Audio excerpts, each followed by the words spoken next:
যাওয়া করম কার্নিভাল অনুষ্ঠিত হয়ে গেল পুরুলিয়ায়। আদিবাসী কর্মী সমাজের পক্ষ থেকে আয়োজিত এই কার্নিভালে যোগ দেন জেলার বিভিন্ন প্রান্তের মানুষ। বিশেষ যাওয়া ডালা মাথায় নিয়ে গানের তালে পা মেলান মহিলারা। পুরুলিয়া শহরের রাঁচি রোড থেকে বর্ণাঢ্য এই কার্নিভালের সূচনা হয়, বিভিন্ন রাস্তা অতিক্রম করে।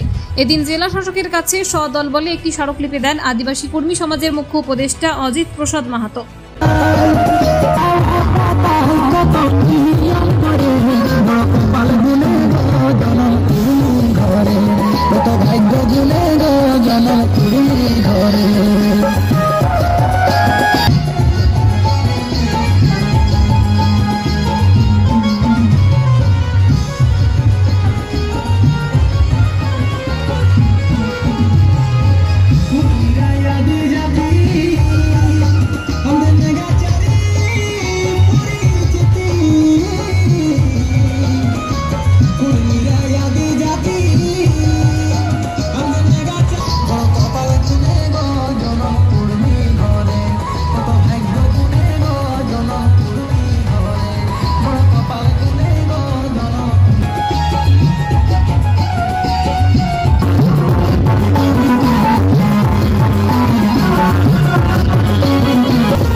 Bureau report, Bengal views.